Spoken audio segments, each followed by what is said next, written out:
नमस्कार, स्वागत है आपका। आपके साथ मैं हूं अमृता। एक नजर हेडलाइंस पर। आज से बैंकों में नहीं बदले जाएंगे पुराने नोट। जन सुविधाओं में 15 दिसंबर तक 500 के नोट चलाने की छूट। डिजिटल पेमेंट को बढ़ावा देने के लिए टास्क फोर्स का गठन। नोटबंदी से जीडीपी में आ सकती है 2% की गिरावट। पूर्व प्रधानमंत्री मनमोहन सिंह ने जताई आशंका, वित्त मंत्री ने किया खारिज।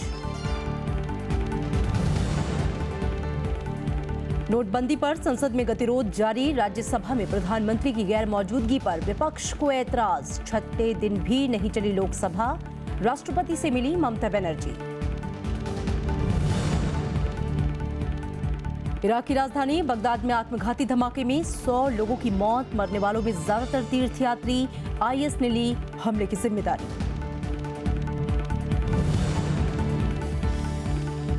और हांगकांग ओपन सुपर सीरीज के क्वार्टर फाइनल में सिंधु साइना समेत 4 खिलाड़ी मेलबर्न हॉकी टूर्नामेंट में।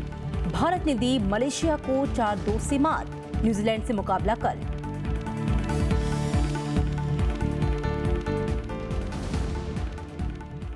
खबरें विस्तार से। आज से 1000 का नोट अब कहीं नहीं चलेगा। ये सिर्फ बैंकों में जमा होगा। वहीं बैंकों में 500 और 1000 के पुराने नोट नहीं बदलवाए जा सकेंगे।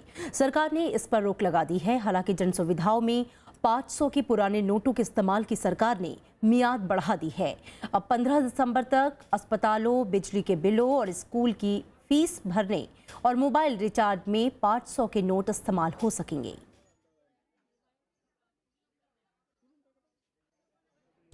सरकार अब डिजिटल बैंकिंग को बढ़ावा देगी। गुरुवार को वित्त मंत्री की बैंक प्रमुखों के साथ बैठक के बाद इसके लिए एक टास्क फोर्स बनाने का ऐलान हुआ।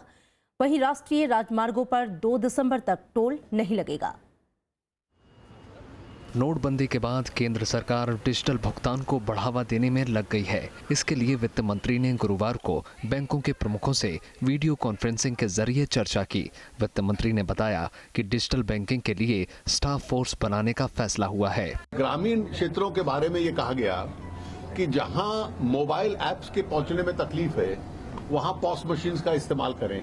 और इसलिए उस डिजिटलाइजेशन के लिए भी जो इंफ्रास्ट्रक्चर बैकबोन रिक्वायर्ड है वो भी बढ़ेगा। लेकिन छोटे शहरों तक, सेमी अर्बन एरियाज तक इसका एक्सपेंशन में काफी सुविधा आएगी। वहीं देश के सबसे बड़े बैंक एसबीआई की प्रमुख अरुंधति भट्टाचार्य ने कहा कि जल्द ही 500 के नए नोट भी पर्याप्त मात्रा में उपलब्ध हो जाएंगे। Now the 500 has started coming. So from today you will get it in Chennai, and if it has come to Chennai, it will come to Coimbatore soon enough. So 500 will shortly be made available also from the ATMs. सड़क परिवहन मंत्रालय ने राष्ट्रीय राजमार्गों पर 2 दिसंबर की आधी रात तक टोल वसूली पर रोक लगा दी है। 2 दिसंबर के बाद से यहां 500 के पुराने नोट से यात्री टोल भर सकेंगे। इसके अलावा टोल प्लाजा पर कार्ड से भुगतान के लिए सुविधाएं बढ़ाई जाएंगी। सुप्रीम कोर्ट शुक्रवार को सहकारी बैंकों से जुड़े एक याचिका की सुनवाई करेगा। तमिलनाडु में सहकारी बैंक के एक ग्राहक ने याचिका दायर की है। इसमें कहा गया है कि केंद्र सरकार सहकारी बैंकों को पुराने नोट बदलने और पैसे निकालने की छूट दे। वहीं मुंबई हाई कोर्ट ने राज्य के सहकारी बैंकों की याचिका की सुनवाई से इनकार कर दिया है। कोर्ट ने बैंकों को सुप्रीम कोर्ट जाकर हाई कोर्ट में सुनवाई पर स्पष्टीकरण लेने को कहा है। Bureau report, Rajya Sabha TV.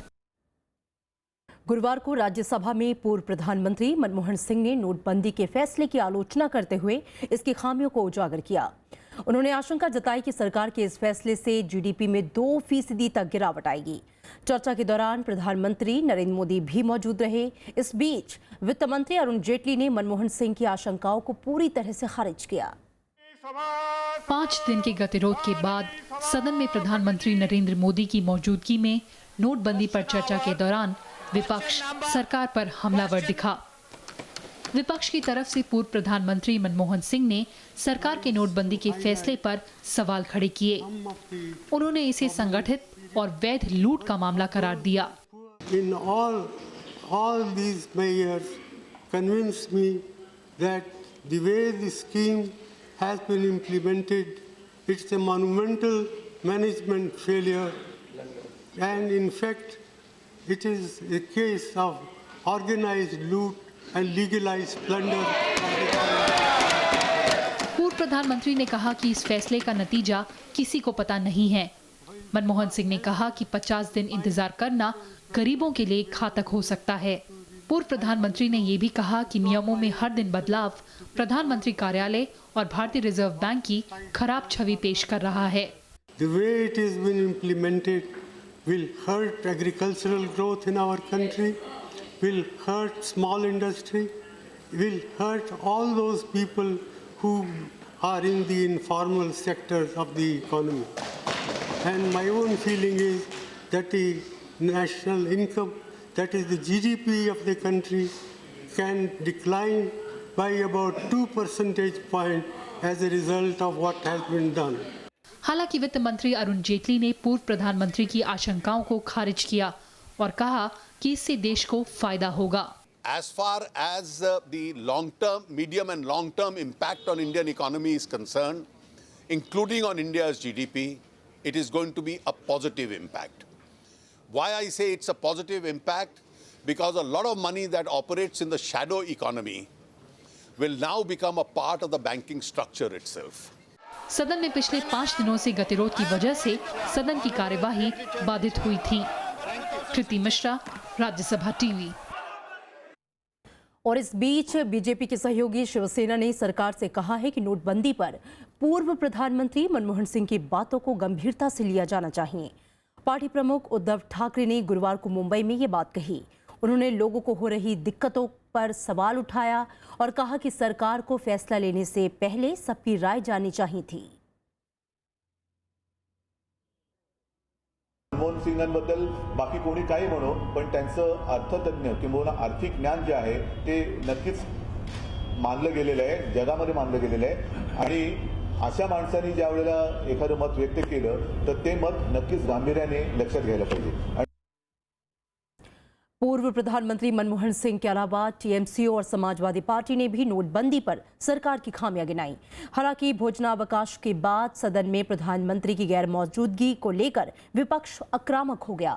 एकजुट विपक्ष ने प्रधानमंत्री की मौजूदगी की मांग की। सत्ता पक्ष ने विरोधी दलों पर बहस से पीछे हटने का आरोप लगाया। पूर्व प्रधानमंत्री मनमोहन सिंह के अलावा कई और सांसदों ने नोटबंदी पर चर्चा में हिस्सा लेते हुए इसकी खामियां गिनाई। समाजवादी पार्टी ने सरकार पर आरोप लगाया कि नोटबंदी का फैसला आगामी उत्तर प्रदेश के चुनाव को देखते हुए लिया गया है।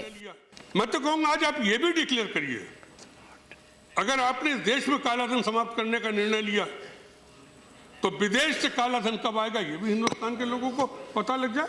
चुनाव के समय तो यही निर्णय हुआ था, चुनाव के समय तो यही बात करी गई थी। चुनाव के समय यह हुआ था कि विदेश से काला धन लाएंगे, हिंदुस्तान के काले धन की बात नहीं हुई थी। टीएमसी ने कहा कि नोटबंदी के फैसले से आम आदमी बेहाल है। टीएमसी के डेरेक ओब्रायन ने कहा कि नोटबंदी के विरोध को राष्ट्र विरोधी कहना गलत है, क्योंकि समाज के हर तबके में इसे लेकर गुस्सा है। Anyone who opposes your policy is not for black money. Anyone who opposes your policy is not anti-national. Why are you giving us these lectures on corruption and black money? We oppose. We are opposing you because people are suffering. We are opposing you because we believe the economy will be killed. But why are you making this an issue? भोजन अवकाश के बाद प्रधानमंत्री की गैर मौजूदगी को लेकर विपक्ष ने सवाल उठाया। एकजुट विपक्ष ने प्रधानमंत्री को सदन में बुलाने की मांग की। पूरे देश में 90% जो जनता है वो दुखी है और मैं नेता सदन से कहना चाहती हूँ, आप प्रधानमंत्री जी से ये कहें, यदि उनका ये कहना है कि उनका फैसला सही है तो मेरा ये कहना है कि आप लोकसभा को भंग कराएं, देश में चुनाव कराएं और जो नतीजे आ जाएंगे वो मालूम हो जाएगा कि आपका फैसला सही है या नहीं है। Came, we had a good 1 hour of discussion. So let us continue. Let him come here and listen to everything. See how you see. No, let us continue. Sir, they are very serious. How can you say he should be always? No, this is part of the record. Sir, आप record देखिए। देखिए, हमने record देखिए और हमने ये भी कहा था कि अगर सदन अगर क्वेश्चन आवर के लिए नहीं आए हैं, डिबेट के लिए आए हैं तो हाउस चलेगा। तो उसी प्रॉमिस पर हाउस चला। हालांकि सरकार ने विरोधी दलों पर बहस से पीछे हटने का आरोप लगाया कि जो पहले दिन चर्चा आरंभ हुई थी वो चर्चा कंटिन्यू करे। विपक्ष की तरफ से कहा गया कि प्रधानमंत्री जी उस चर्चा में आएंगे या नहीं आएंगे। आज ये भी स्पष्ट कर दिया कि उस चर्चा में वो भाग लेंगे। मुझे शक था और वो शक अब यकीन में प्रूव हो रहा है कि विपक्ष चर्चा से भागना चाहता है। हालांकि गतिरोध की वजह से चर्चा पूरी नहीं हो सकी। इसकी वजह से सदन की कार्यवाही शुक्रवार सुबह 11 बजे तक स्थगित करनी पड़ी। विशाल दहिया और पंचानन मिश्रा के साथ कृति मिश्रा, राज्यसभा टीवी। नोटबंदी पर विपक्ष के कड़े तेवर के चलते लगातार छठे दिन लोकसभा की कार्यवाही बाधित हुई। विपक्ष ने कार्यस्थगन प्रस्ताव के तहत चर्चा की मांग की, जिसे स्पीकर ने खारिज कर दिया। लोकसभा की कार्यवाही शुरू होते ही नोटबंदी पर विपक्ष ने अवरोध शुरू कर दिया। विपक्ष की मांग थी कि चर्चा के बाद मत विभाजन हो। इस दौरान समाजवादी पार्टी के सांसद अक्षय यादव ने आसन की ओर कागज का टुकड़ा फेंककर विरोध जताया। सदन में अवरोध के चलते कार्यवाही 12 बजे तक के लिए स्थगित की गई। 12 बजे के बाद स्पीकर ने अक्षय यादव के आचरण को सदन की मर्यादा के खिलाफ बताया और उन्हें चेतावनी दी। This conduct of Akshay Yadav is in gross violation of the norms of standards and etiquettes laid down under rules and conventions of the House. This conduct is not proper on the part of the member and also for the dignity and prestige of the House. दोपहर 12 बजे के बाद भी विपक्षी दलों का गतिरोध जारी रहा। स्पीकर ने कार्यवाही में सहयोग की अपील की, लेकिन विपक्ष नहीं माना। इसके बाद कार्यवाही दिन भर के लिए स्थगित कर दी गई। प्रणव गोस्वामी, राज्यसभा टीवी। पश्चिम बंगाल में नोटबंदी के खिलाफ तृणमूल कांग्रेस का प्रदर्शन गुरुवार को भी जारी रहा। राज्य के कई इलाकों में पार्टी कार्यकर्ताओं ने सड़कों पर प्रदर्शन किया और नोटबंदी के फैसले को वापस लेने की मांग की। इधर दिल्ली में पश्चिम बंगाल के मुख्यमंत्री ममता बनर्जी ने राष्ट्रपति प्रणब मुखर्जी से मुलाकात की। ममता बनर्जी ने कहा कि वो केंद्र सरकार के इस फैसले के खिलाफ आंदोलन जारी रखेंगी। उन्होंने कहा कि केंद्र सरकार के महकमों में तो 500 और 1000 का पुराना नोट चल रहा है, लेकिन राज्य सरकारों की सारी अर्थव्यवस्था ठप हो गई है। ममता बनर्जी ने कहा कि टीएमसी कोलकाता के अलावा लखनऊ और पटना में भी आंदोलन करेगी।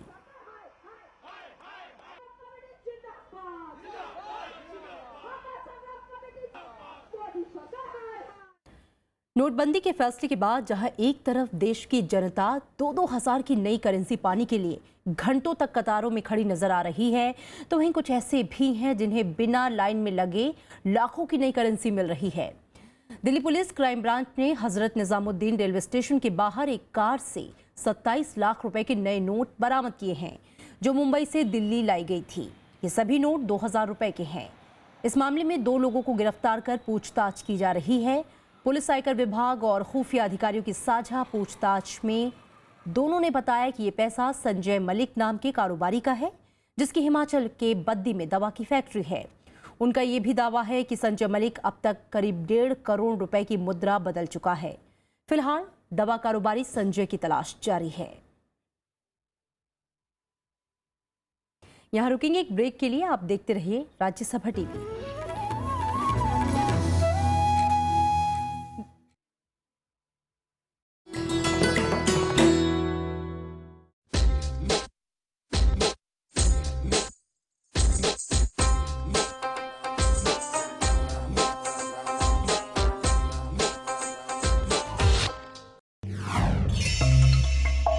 Bhool Bhulaiya, a labyrinth of hundreds of narrow stairway passages, is a significant and historical component of what you popularly know as Bara Imambara. Some of these narrow stairways have dead ends, some end at precipitous drops, while others lead to entrance or exit points. Historically, Bhool Bhulaiya was constructed to confuse the enemy intruder, and the narrow lanes of the labyrinth can make anyone feel lost. The structure contains various strategically built hollows in the corridors.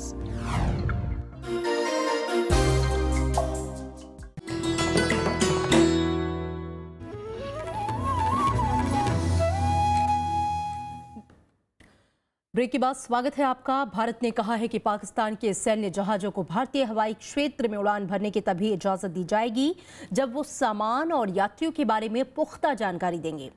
विदेश मंत्रालय के प्रवक्ता विकास स्वरूप ने कहा कि heart of Asia सम्मेलन के दौरान पाकिस्तान के साथ अलग से बातचीत पर फिलहाल फैसला नहीं लिया गया है। भारत ने साफ किया है कि पाकिस्तान के सैन्य विमानों को भारतीय हवाई क्षेत्र में उड़ान भरने की इजाज़त तभी दी जाएगी जब वो सामान और यात्रियों के बारे में पुख्ता जानकारी देंगे।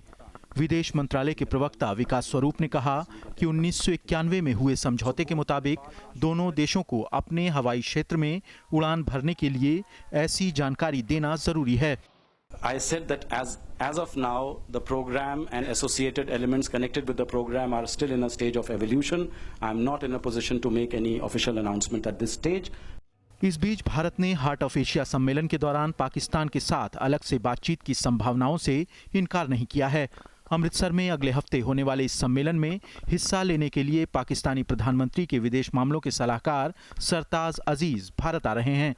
हालांकि विकास स्वरूप ने दोहराया कि आतंकवाद और बातचीत साथ साथ नहीं चल सकते। As per Appendix A to the 1991 agreement, essential information concerning the nature of cargo and passengers is required in respect of military aircraft. Requests from the government of Pakistan were received in a couple of cases without this essential information. इस बीच LOC पर बढ़ते तनाव को देखते हुए पाकिस्तान ने संयुक्त राष्ट्र से दखल की मांग की है। वहीं कश्मीर में सेना ने आतंकियों की घुसपैठ की 2 कोशिशों को नाकाम कर दिया। गुलमर्ग और नौगाम सेक्टर में आतंकियों ने घुसपैठ की कोशिश की तो कुपवाड़ा में आतंकियों ने पुलिस स्टेशन को भी निशाना बनाया, लेकिन जवानों की जवाबी कार्रवाई के बाद घुसपैठिए फरार हो गए। अखिलेश सुमन, राज्यसभा टीवी। नोटबंदी से देश भर में लोगों की परेशानियां बरकरार हैं। गुरुवार को इस मुद्दे पर राज्यसभा में मौजूदगी दर्ज कराने के बाद प्रधानमंत्री ने मंत्रिमंडल की विशेष बैठक बुलाई। कहा यह जा रहा है कि इस बैठक में घोषित आय से ज्यादा जमा कराई गई रकम के ऊपर लगाए जाने वाले कर और जुर्माने को लेकर चर्चा हुई। संसद से लेकर सड़क तक नोटबंदी को लेकर हो रहे विरोध के चलते प्रधानमंत्री नरेंद्र मोदी ने गुरुवार रात 8 बजे कैबिनेट की खास बैठक बुलाई। बैठक में बड़े नोट बंद करने के बाद उपजी राजनीतिक गहमा-गहमी पर चर्चा हुई। माना जा रहा है कि कैबिनेट के बीच कैशलेस इकोनॉमी पर भी चर्चा हुई। साथ ही ई बैंकिंग को बढ़ावा देने पर भी जोर दिया गया। पीटीआई के मुताबिक नोटबंदी के बाद बैंकों में जमा की गई रकम अगर घोषित आय से ज्यादा हुई तो सरकार उस पर 60% इनकम टैक्स लगा सकती है। कैबिनेट की बैठक में इस प्रस्ताव से संबंधित कानूनों में संशोधनों पर चर्चा हुई। खबर के मुताबिक सरकार ने यह कदम जनधन खातों में 21,000 करोड़ रुपए जमा होने की खबरों के बाद उठाया है। इससे पहले ज्यादा नकदी जमा कराने पर 200% तक जुर्माना लगाने पर चर्चा हो रही थी।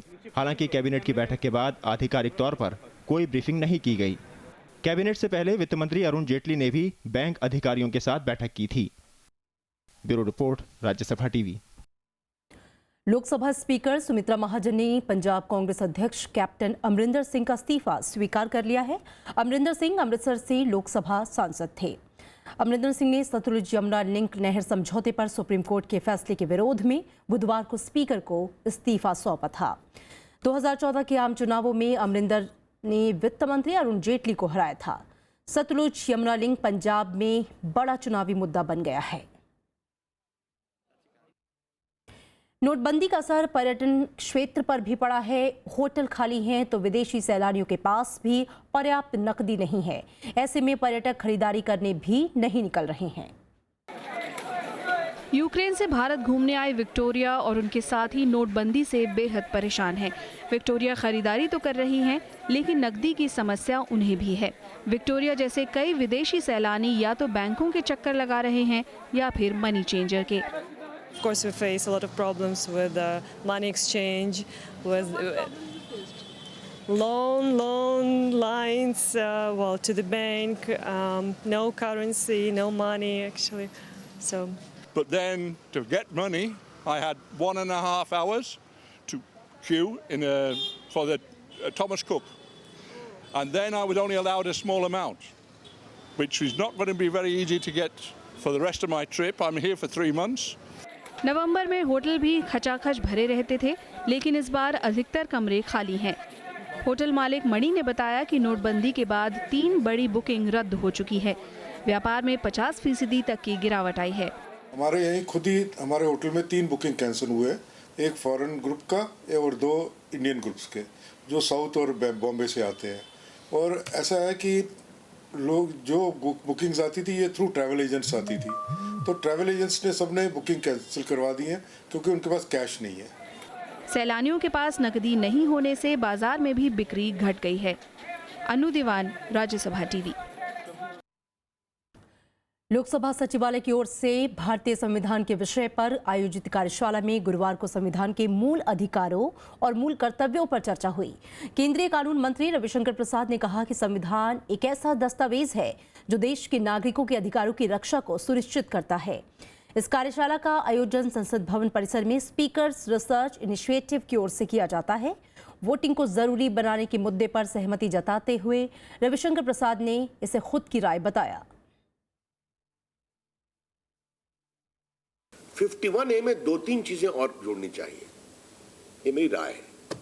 एक, हर हिंदुस्तान के नागरिक को वोट देने का दायित्व होना चाहिए। एवरी इंडियन मस्ट वोट, ये भी उसकी ड्यूटी का पार्ट होना चाहिए। Number 2, every Indian must pay tax, अगर वो टैक्स की लिमिट में आता है। अगर भारत को सुदृढ़ ईमानदार करना है तो ये भी कुछ जो दायित्व है वो भारत के संविधान के दायरे में आना चाहिए। Number 3, every Indian will have a duty to protect India against insecurity and other tendencies. Iraq की राजधानी बगदाद में हुए आत्मघाती बम धमाके में मरने वालों की तादाद 100 हो गई है। मृतकों में ज्यादातर ईरान के शिया तीर्थयात्री हैं। धमाका बगदाद से करीब 100 किलोमीटर दक्षिण अल-हिला के करीब एक पेट्रोल स्टेशन और रेस्तरां के पास हुआ, जहां लोग करबला शहर में इमाम हुसैन की मौत के 40वें दिन होने वाली तीर्थयात्रा से लौट रहे थे। आतंकी संगठन इस्लामिक स्टेट ने हमले की जिम्मेदारी ली है। मोसल शहर में अपनी हार होते देख आतंकी संगठन इस्लामिक स्टेट ने इराक के दूसरे शहरों में हमले तेज कर दिए हैं। राजधानी बगदाद में कल IS के हमले में करीब 100 लोगों की मौत हो गई। धमाका दक्षिण बगदाद के अल-हिला में एक पेट्रोल स्टेशन के नजदीक हुआ, जहां ईरान के शिया तीर्थयात्री इमाम हुसैन की शहादत के 40वें दिन होने वाली तीर्थयात्रा से लौट रहे थे।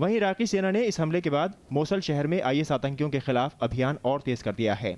रक्षा मंत्रालय ने कल IS आतंकियों पर हवाई हमले के ताज़ा वीडियो फुटेज जारी किए। इस बीच आतंकियों ने मोसल शहर के कयारा में तेल के कुओं में भीषण आग लगा दी, जिसे बुझाने के लिए खासी दिक्कतों का सामना करना पड़ रहा है।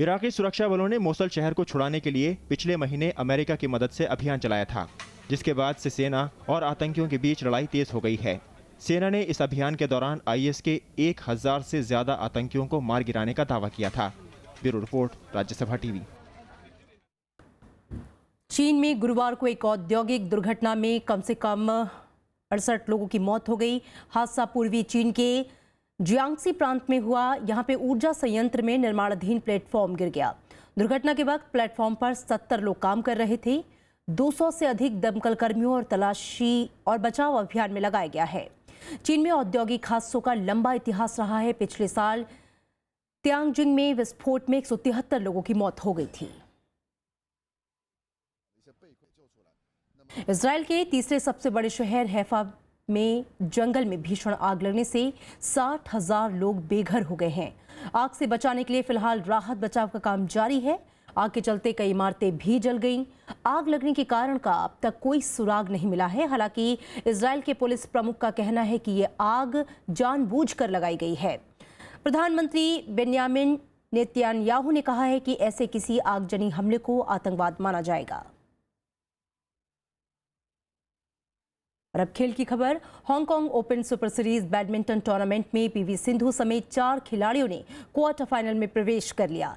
प्री क्वार्टर फाइनल मुकाबले में साइना नेहवाल ने जापान की सयाका सातो को हराकर जीत दर्ज की। PV सिंधु ने चीनी ताइपे की सू याचिंग को हराकर क्वार्टर फाइनल में प्रवेश किया। पुरुष एकल मुकाबले में भी भारतीय खिलाड़ियों को कामयाबी मिली। अजय जयराम ने चीन के हुआंग युक्सियांग को हराया, तो वहीं राष्ट्रीय चैंपियन समीर वर्मा ने जापान के काजुमासा सकाई को हराकर जीत दर्ज की, जबकि HS प्रणय को हार का सामना करना पड़ा।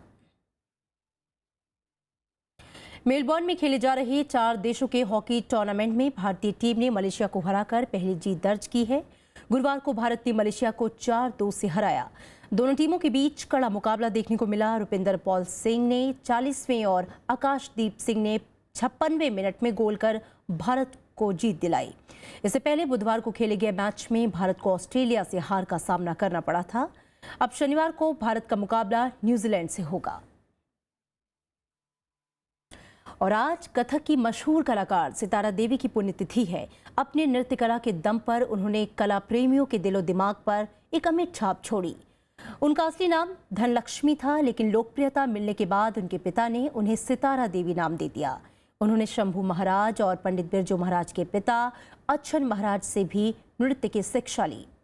कथक के विकास और उसे लोकप्रिय बनाने की दिशा में सितारा देवी 60 साल तक नृत्य कला से जुड़ी रहीं।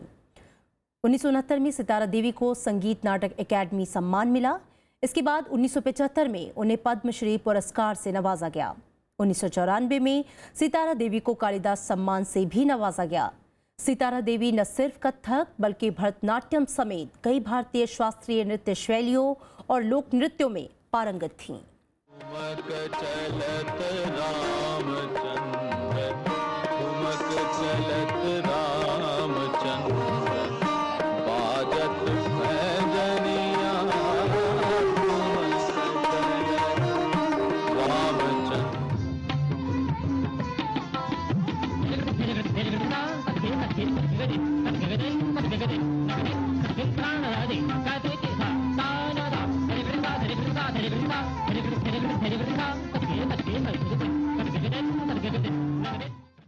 और अब चलते चलते एक नजर हेडलाइंस पर। आज से बैंकों में नहीं बदले जाएंगे पुराने नोट। जन सुविधाओं में 15 दिसंबर तक 500 के नोट चलाने की छूट। डिजिटल पेमेंट को बढ़ावा देने के लिए टास्क फोर्स का गठन। नोटबंदी से जीडीपी में आ सकती है 2% की गिरावट। पूर्व प्रधानमंत्री मनमोहन सिंह ने जताई आशंका, वित्त मंत्री ने किया खारिज। नोटबंदी पर संसद में गतिरोध जारी। राज्यसभा में प्रधानमंत्री की गैर मौजूदगी पर विपक्ष को ऐतराज। छठे दिन भी नहीं चली लोकसभा। राष्ट्रपति से मिली ममता बनर्जी। इराक की राजधानी बगदाद में आत्मघाती धमाके में 100 लोगों की मौत। मरने वालों में ज्यादातर तीर्थयात्री। आईएस ने ली हमले की जिम्मेदारी। और हांगकांग ओपन सुपर सीरीज के क्वार्टर फाइनल में सिंधु, साइना समेत 4 खिलाड़ी मेलबर्न हॉकी टूर्नामेंट में भारत ने दी मलेशिया को 4-2 से मात। न्यूजीलैंड से मुकाबला कल।